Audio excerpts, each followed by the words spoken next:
Hey, it's State of State. We got your Nittany Lion update. It's a football discussion with Tom and Justin, so kick back and press play. With former Penn State and NFL defensive back Justin King, I'm Tom Hannafin. This is State of State. Please like, comment, subscribe, rate us, and turn on notifications. Follow us on social media at State of State Pod. Comment on our YouTube channel. And if you haven't done so already, you can become a member of our YouTube channel. For just 99 cents a month, you can get all upcoming episodes of State of State, plus our entire members-only playlist, ad-free, commercial-free. Hit the join button on our homepage or follow the link in the description of this podcast. State of State is presented by BetOnline. BetOnline continues to be the world's most trusted betting platform and your number one source for online betting. From the earliest odds to in-game live betting, BetOnline provides you with constant real-time odds in action and the ability to watch the games as they happen, with the largest selection of odds on everything from football to the NBA, college basketball, the NHL, and even UFC. Head to betonline.ag today and don't forget to use our promo code BELIEVE, that's BLEAV, for your welcome bonus on your first deposit. State of State is presented by BetOnline. The game starts here. State of State is proud to partner with Illumination Brewing for another season of crafting State IPA, the perfect tailgate and game day beer for Penn State football fans. State IPA is available now, but it won't last much longer. Check in with your local beer distributor, grocery store, plus select bars and restaurants. Visit illuminationbrewing.com/beer/state-IPA to learn more. Must be 21 years or older to purchase. Please drink responsibly. Also, State of State is a proud supporter of Blue White Outfitters. Blue White Outfitters was created as a retail shop meant to highlight the confidence, competitiveness, and fearlessness of the elite athletes found throughout the history of Penn State University. Check out their Lockdown U and Lawn Boys merchandise today. All sales from Blue White Outfitters directly benefit Penn State student athletes. Also, official State of State merchandise is available now. Support the show and grab State of State t-shirts, hoodies, hats, and more. Visit www.bluewhiteoutfitters.com today. This Saturday night at 8 p.m. Eastern on CBS in Indianapolis, the number 3 Penn State Nittany Lions face the number 1 Oregon Ducks to determine the 2024 Big Ten champion. I cannot wait for this game. This is something that I don't know if a lot of Penn State fans thought this was going to happen this year. And at the same time, could an undefeated team formerly from the Pac-12 win the Big Ten in 2024?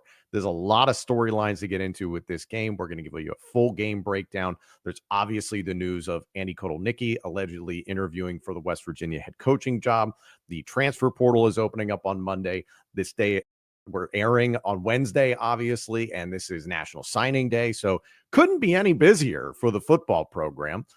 Justin, can you possibly articulate all of the things that James Franklin and his staff have had to deal with now in the last, week? I mean, between prepping for the freaking Maryland game and then very quickly before you even take the field, it's like, by the way, if you win because Ohio State lost, you could be in the Big Ten title game. It's just been madness.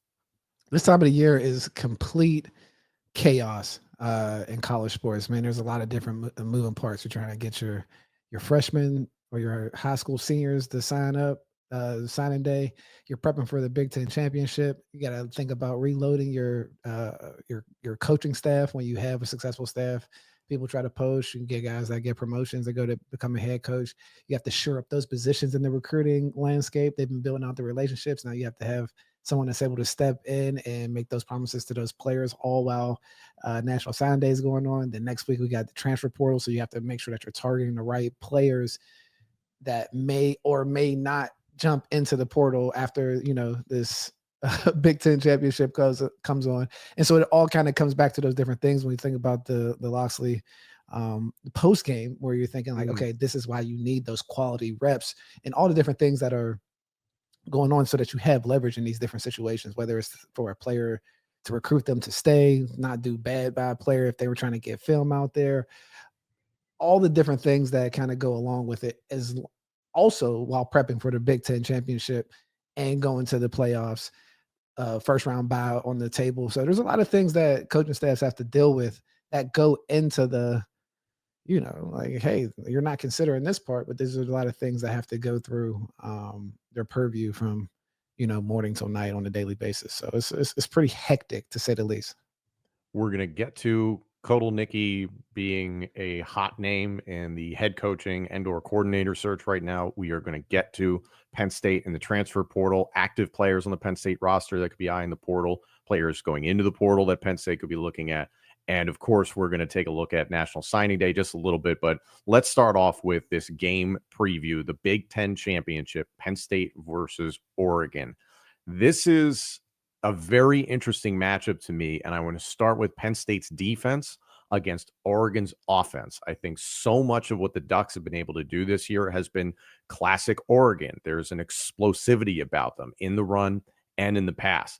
Dylan Gabriel gives them the opportunity to do literally everything you could ask for. They can go over the top, they can go side to side, they can go fast, they can take their time. Dylan Gabriel is a guy who can sit back there and get rid of the ball quickly. He can survey the field and pick you apart. He can kill you with his legs if you don't account for that. And they have two very, very good running backs in James and Whittington. So it's almost pick your poison when you look at this team, Justin. What do you think about Oregon's offense?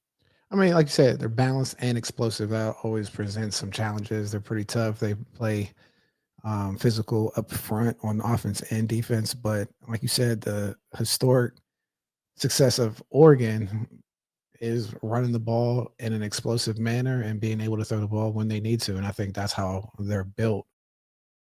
Even from just the head coach, I mean, he seems to have these guys ready on a week-to-week basis, give some really good motivational speeches and things of that nature, but they're undefeated for a reason. So got to come ready to play in Indy. What do you think of Dan Lanning overall? I think he's a great coach. I mean, it's shown when his time as DC in Georgia, and now him taking over Oregon, like you said, coming into the Big Ten the first year and going into the championship game, number one in the country, is not an easy feat. He also has the resources, and yeah, he's driving that Rolls Royce the right way. It's nice to have that Nike Phil Knight support, put it that way. Again, looking at this Oregon offense versus Penn State's defense, I think there's three games that fans should pay attention to in terms of attempting to figure out what this Oregon team is all about offensively, because there's so many different versions of them that we've seen. And, kind of like a lot of teams, you win in a lot of different ways. Penn State has done that this year. Looking at what they did this past weekend against Washington, took care of business, put up a lot of points.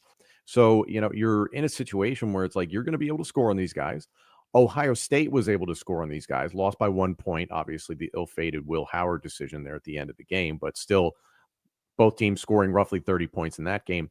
The outlier in this one, I think, is the Wisconsin game, and was still a game that they won, obviously 16-13 at Camp Randall. And you have that home field advantage that played into it with Wisconsin. But Wisconsin played an outstanding defensive game.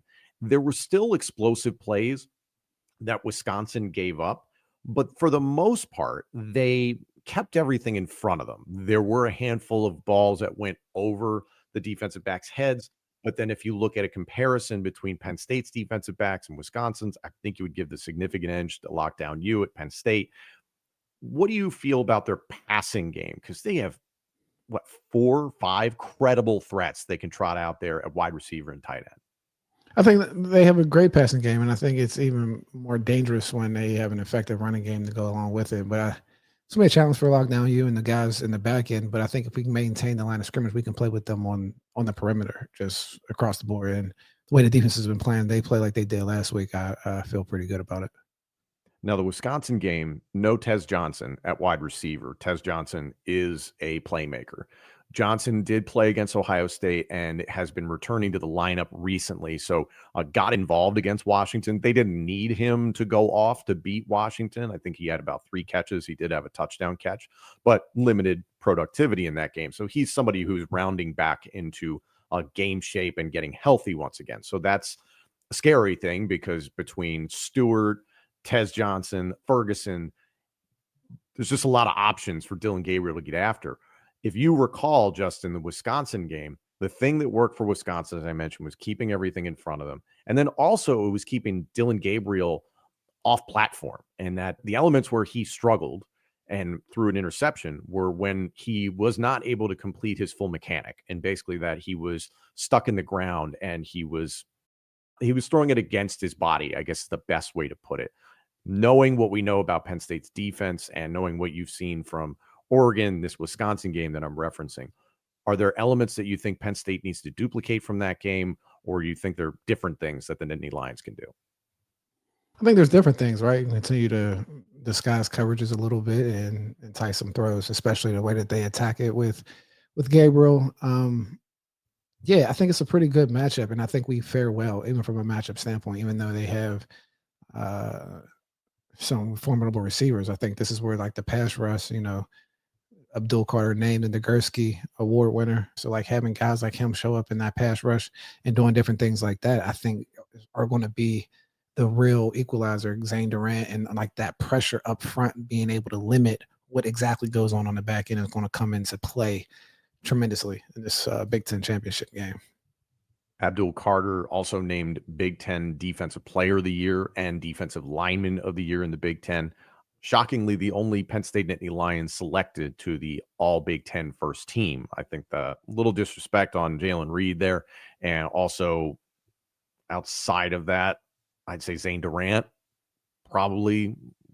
I understand there's some guys ahead of him in terms of the defensive tackles that play for Michigan, for example, Mason Graham and Grant. Those are outstanding defensive tackles, but the way Zane Durant has played this season has been excellent. But all personal awards aside, does the running game from Oregon scare you?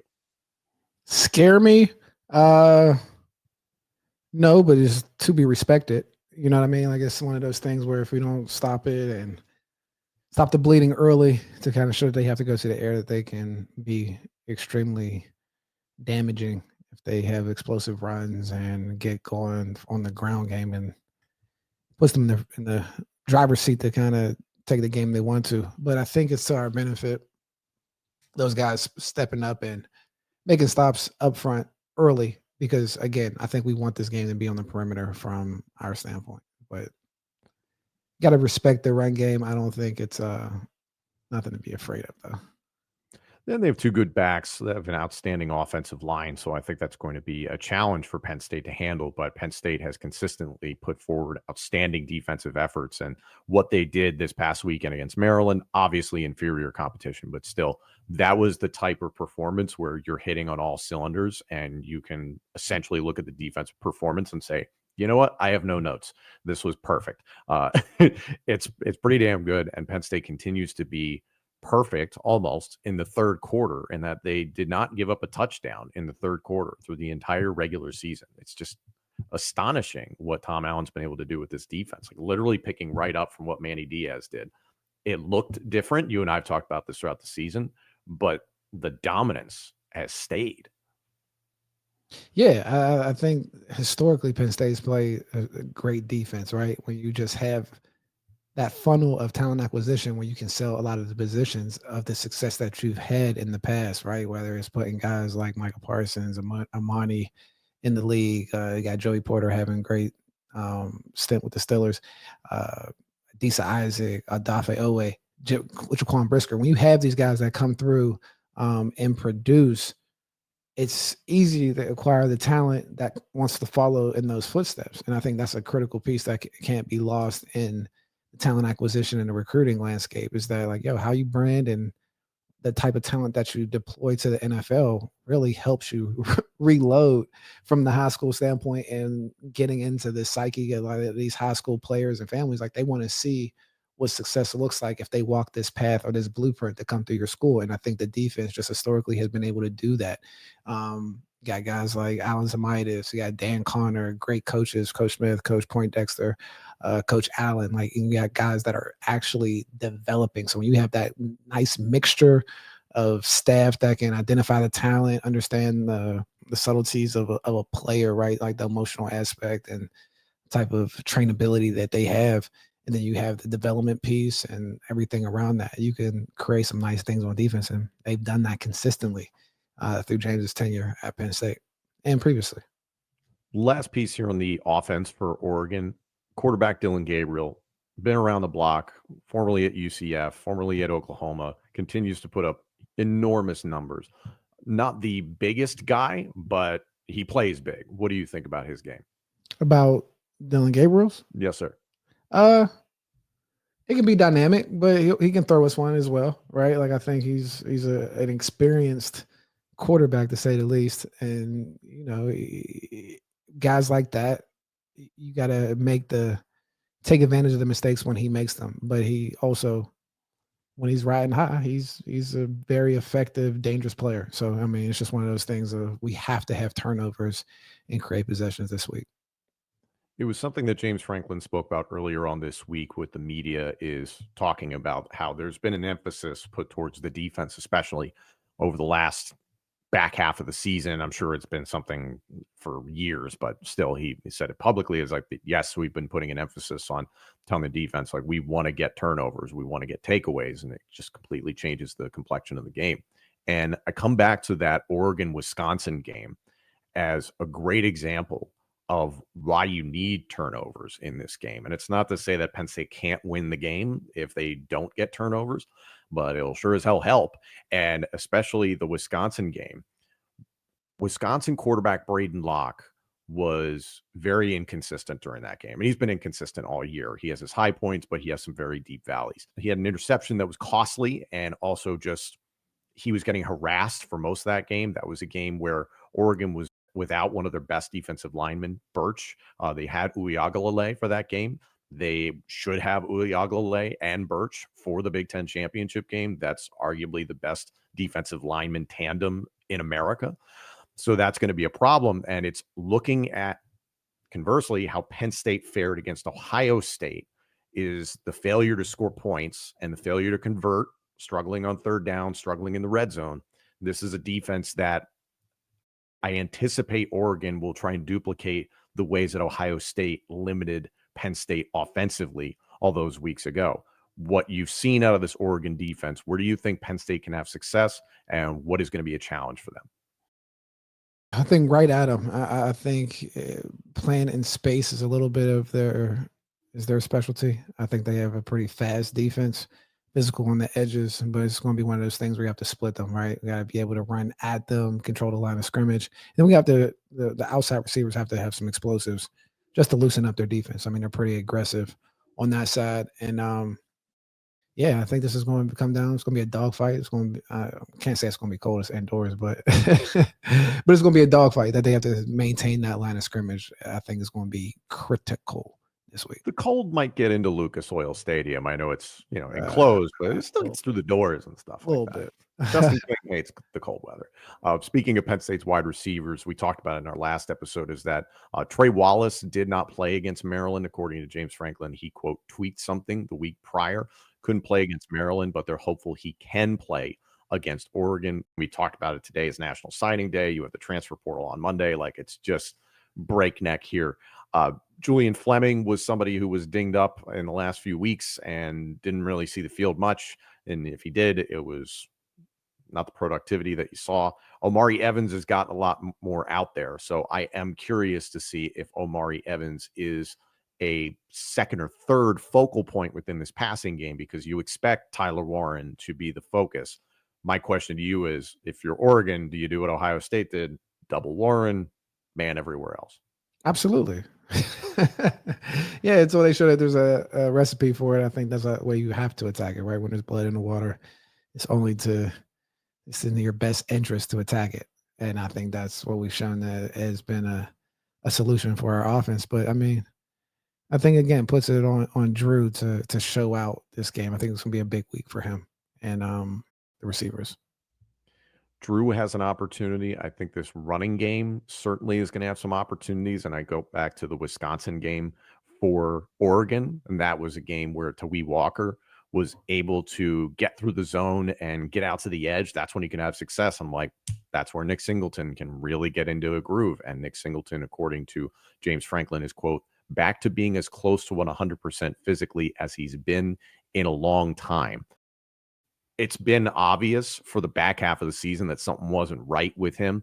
It's a situation where Nick Singleton and Kaytron Allen are going to need to have big games. In James Franklin speaking to the media earlier on this week, he thought offensive tackle Nolan Rucci had a very good game versus Maryland, and that was something you and I talked about going into it. You lose Anthony Donko in the first quarter of the Minnesota game. That is a huge blow, arguably your best offensive lineman for Nolan Rucci, the transfer from Wisconsin, to step in. Again, inferior competition against Maryland. There is no true alpha pass rusher for that defensive line. He played well. As I mentioned before, Birch and Uiagalelei, plus the rest of that front seven, very different challenge. And they made sure, especially in the Wisconsin game and against Ohio State, that Will Howard was extremely uncomfortable. Any concerns in that department for you? Concerns, of course, right? I think if they can get pressure on the quarterback, that always makes things tough. But I mean, just concerns until it affects us. I mean, I don't think it's something to keep our eye on, but I'm not concerned if we can take care of the line of scrimmage and run the football effectively. Those things are limited. It's just depending on if they jump out on us and how we have to play, if we have to play from behind or if we're playing from having to put the ball in the air a lot, that's when it comes into play. But off the top, it doesn't. For Penn State's offense, as I mentioned, the receiving core, Tyler Warren, I expect him to be the focal point once again. A lot of different opportunities there for him to get involved.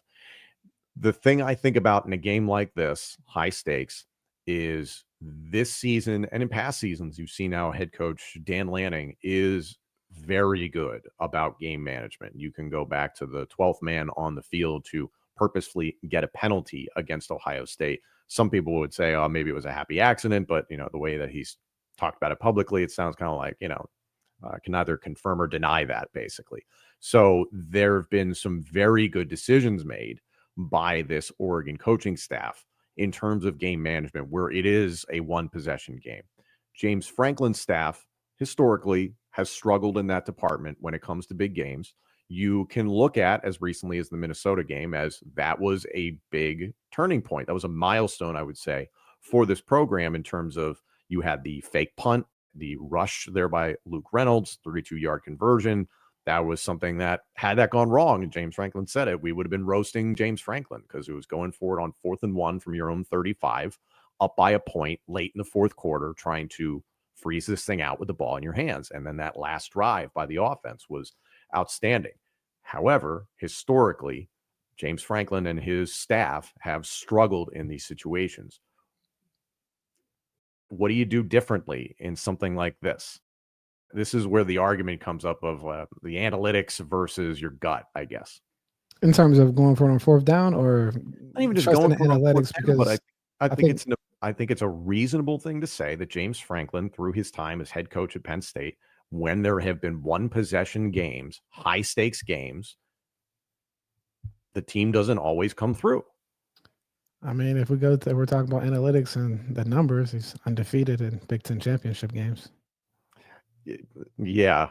I'm just saying, if we're talking about the big games that matter from the standpoint of that, I think even that game was like a close one. I'm just thinking about when I was coming back to Penn State, and like that Wisconsin game was another close big win game. I think we're thinking about big wins. I know we're talking about like the Ohio State games or anything from that standpoint, but no, I think if they can repeat what they did at the Big Ten championship game the last time they were there, I think would be in good hands. So like I don't have too much on that, because I think when it gets in the, like, close games, there's a lot of what ifs, what could have, should have, would have. Like you said, if you get stopped on that 4th down stop, I mean, everybody's again roasted him because they're going to probably go down and score, kick a field goal, and it can be over.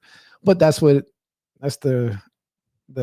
risk reward of coaching in high level sports when you're being paid to do it. So I think, I mean, the main thing is sticking to our identity, what we come out to do, and not letting the moment get too big for ourselves. I think that's just the overall coaching point. I think from there, what decisions are made, or the decisions that are made, right? Like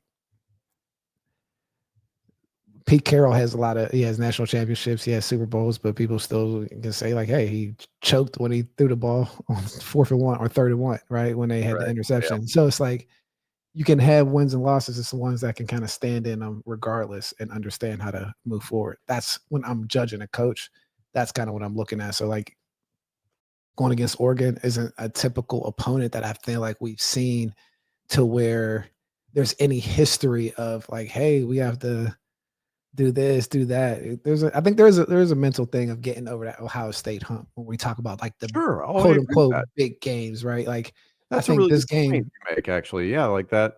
Penn State's not played Oregon since what, the mid '90s or something right? like So that. it's So like, yeah, it's not that specter. yeah, so you can kind of go out and like and just call it how you see it and let the chips fall where they may. So I think when we're put in those positions, from what I've seen, whether in bowl games, even though it came up short last year, like when we're put in those positions, we typically come out in pretty good standings. I remember earlier on this year, once play got underway, you were saying that the team reminded you of the '05 Penn State team. And now they find themselves in a position that if they win, Penn State would be absolutely one of the four highest ranked conference champions and get a first round bye in this 12-team college football playoff. That's something this guy never saw coming. Is that something you thought was possible earlier on in the year when you made that comparison to '05? That's why I made the comparison because it was a lot of there weren't a lot of holes on the roster, and just based on just the fundamentals of football and how they were building it, if they could do certain things, I feel like they were built to win. Not always the sexiest type wins or the most explosive, but playing well-rounded, violent defense, protecting the football, scoring in the red zone, and converting on third down. You have success in football, and I think their big time players continue to step up with Tyler Warren and Abdul Carter on the defensive side. There was a lot of parity going into the season, and there wasn't a clear cut juggernaut. And so, with all those things being on the field, I mean, yeah, I was like, yeah, this could be a team that can go pretty deep based on the expectations and how they were last year, and like where everybody kind of left off and winning 10 games, but still being disappointed versus coming into this season. Not the same expectations, but the same talent, more mature talent, and well-to-do coaches as well. So yeah, I definitely thought that this is something that they could have done from the beginning of the year, just from a talent and just coaching from a program standpoint. One thing that is a outlier in this, and it was reported earlier on this week, is that Penn State offensive coordinator Andy Kotelnicki is expected to interview for the West Virginia head coaching job. Neil Brown getting fired this past weekend. Any concerns about that? Obviously, being a factor in the week that you're getting ready for a bowl game, or not a bowl game, but a conference championship game, National Signing Day, transfer portal, and then also just the general concern of like, we'd love to keep this guy. Yeah, I think that's definitely a piece of it. Wanting to keep him is one piece, and then the other part is like, how are you continue to recruit your players on offense if the offensive coordinator might not be there? So I think James does a great job with keeping like a roster of available coaches when these things happen. When you're prepared to be successful as a college head coach, you have to have replacements or guys of the same ilk that can come in and fill those positions. So it's hectic, it's tough, but it's why they get paid the big bucks. That's what I would like to say. But I think the recruiting piece is the hardest. If you don't have an answer and those things kind of linger, and it's like, is he going to be here? Is he not going to be here? So I think as long as Coach K makes his plans known to the team or whatever moving forward, can find some common ground and keep it moving. But it's definitely a curveball amongst like the six that happened in December for head coaches. It's tough. He is absolutely somebody that makes total sense to be a head coaching candidate. And also to kind of calm Penn State fans, this happens all the time. Like hot coordinators going to interview and take the interview is not uncommon. So it's no guarantee that he is gone or he is leaving. My gut feels like he's going to stay. He's never been a head coach at the FBS level, and it's not to say that he won't. It's not to say that the West Virginia job is a bad job. That's a good job considering he went from Kansas within the Big 12 as an OC to Penn State in the Big 10, and obviously you're on the brink of the college football playoff and you're in the Big 10 championship game. The success is there. but that's obviously a step up for any coordinator to a head coach. So I don't know what you think. My gut says I don't feel like he's going to leave. It's been a really good relationship thus far, and it's also not uncommon for these conversations to happen. 100%. Like, I mean, like the coaching carousel throws a lot of curveballs into everybody's operation because I mean, you're talking about forming new 60-person staffs, right? That are getting pulled from all over the place that have been recruiting 20 to 30 players each person, right? And so when that happens, it creates a cascade of issues, learning new things on the fly. I mean, a lot of times it happens during the bowl season when you're losing coaches and you got a new coach getting to step up to coaching the bowl game or do those different type of operations. But it's a really stressful time in college football, especially with the transfer portal throwing that into it, because that's how you have to acquire talent and fill in those gaps on the roster. So far, there's only, at the time we're recording this anyway on Tuesday, there's only one name that it sounds like is potentially headed into the transfer portal from the existing roster. Penn State tight end Jerry Cross, who is a physical specimen, is an absolute freak, an enormous human being. Penn State has a lot of them at tight end, and it's not to say that Jerry Cross isn't talented. It's just when you look at the way that Penn State is showcasing Tyler Warren right now, yeah, he's going to be off at the National Football League. Luke Reynolds, a true freshman, right into the mix. Joey Schlaffer, Andrew Rappelier lost for the season. Obviously, Khalil Dinkins has played extremely well, banged up against Maryland. Like there's a lot of names ahead of him. So I wasn't terribly surprised about that. What say you? I am a little bit. Like I Why is am that? a little. I mean, just because you this time of the year, I think that's kind of the thing. I mean, I'm always just kind of, you know, up in the air when those type of things come up, especially in December. But we'll see how this thing continues to move forward. And then speaking of the transfer portal, there has been some discussion amongst probably Penn State fans more than anything. North Carolina State wide receiver Kevin Concepcion is allegedly entering the transfer portal. Again, the transfer portal opens on Monday, December 9th, closes, I believe, on December 28th. And this is an insane time of year. It's like, oh, okay, Penn State's got to deal with the Big Ten title game, transfer portal, you re-recruit your roster. By the way, you got a playoff game to get ready for. By the way, coaching carousel, all these things. But Concepcion, what do you think of his game? Do you think Penn State would have interest? And do you think he would fit at Penn State? Yeah, I think he could fit at Penn State, especially when you take those 6-month or year lease type players, right, that are explosive and can kind of fill a need that you have. Good player. I don't know too much about him to see if he would fit, but he definitely fills the gaps or the trait gaps that I feel like is on the roster at the receiver position. But yeah, I think he could be a solid transfer portal get if we do land him for the right price.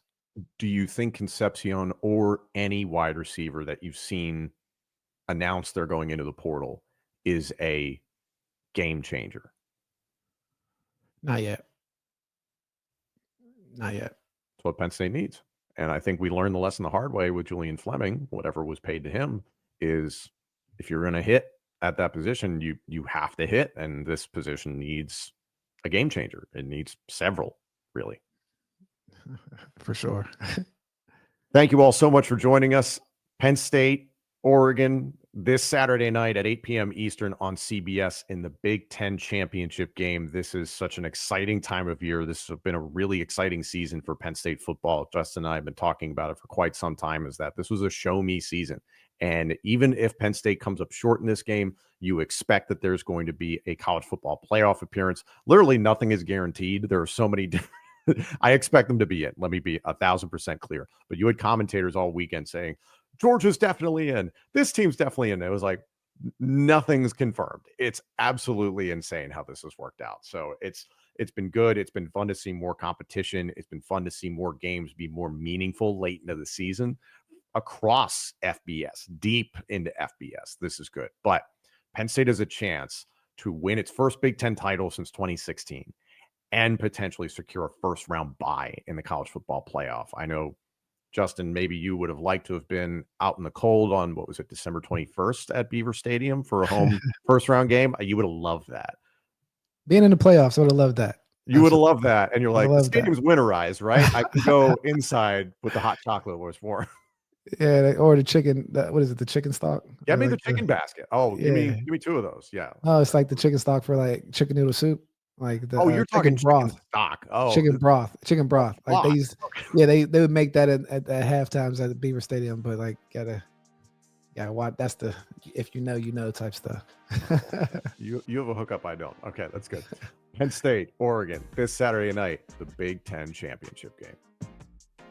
Thank you all so much for joining us. This episode and our entire library of shows is available now on YouTube, Apple Podcasts, Spotify, and wherever else you get your podcasts. Please like, comment, subscribe, rate us, and turn on notifications. Follow us on social media at State of State Pod. Comment on our YouTube channel. And if you haven't done so already, you can become a member of our YouTube channel. For just 99 cents a month, you can get all upcoming episodes of State of State, plus our entire members-only playlist, ad-free, commercial-free. Hit the join button on our homepage or follow the link in the description of this podcast. State of State is presented by Bet Online and by Blue White Outfitters.